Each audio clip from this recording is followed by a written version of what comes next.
Jim Zorn, Great Lakes Indian Fish and Wildlife Commission. 25 years ago, we argued about the term co-management.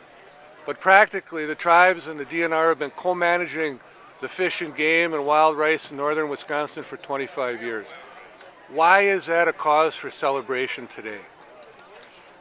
Because we finally figured out that it's not issues that people will use to divide us that matter. It's the issues that we all face together.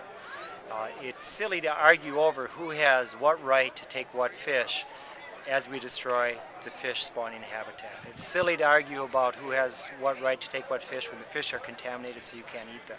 And so we finally figured out that once you got past those legal battles, the majority of issues that face us are really same side of the fence issues. And if we don't get our heads together and merge traditional ecological knowledge from the tribes with modern day science, the best biologists that we can offer, the tribes can offer, that the state and the feds can offer, we won't be able to get the job done. How did your opponents transform, the DNR, how did they transform during the struggle, and how did the tribes transform?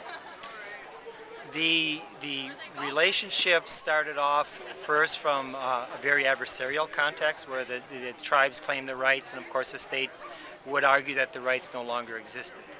Once you got past that and you got to on-the-ground issues, and the tribes got their own infrastructure, both for their own conservation departments and through agencies like GLIFWC. You have your own biologists, you have your own economists, you have your own lawyers, your own public information specialists.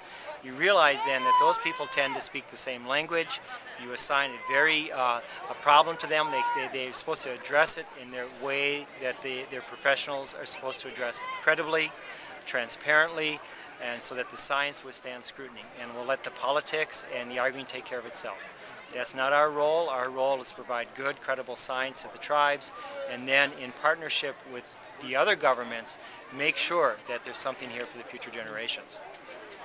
Both Mick Isham and George Meyer are on the same platform, saying that walleyes are in ceded territory are some of the best cared for fish in North America. Who would have thunk it? Who would have thunk it? But you know, even before the entree of the tribes and their modern version of the treaty rights, let's not forget these rights and these lifeways have been there since time immemorial. So when we talk about these rights being given or coming onto the scene in the last 25 years, that's just not true. They've always been here. But even before the modern day re-entry of the tribes into the harvest of walleyes with the spears in the spring, the state was already planning for how to deal with an over-demand for the walleyes that were out there. And so it was very easy at the time for people to make the tribes the scapegoats, that all of a sudden everybody had to cut back in the amount of fish they were taking simply because the resource was stressed.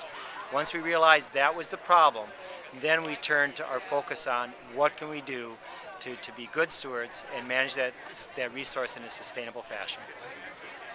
Well, thanks for the party. We're going to hear Bill Miller tonight. There's some whitefish. Those Mole Lakers were saying they're not used to that whitefish, but they still had full plates. And their songs from their drum tonight are going to be beautiful, and Leo LaFernier is going to do a pipe ceremony for us tonight. Bill Miller's very excited. Thanks so much for being part of it. This is Nick Vanderpye and Jim Zorn for Indian Country TV.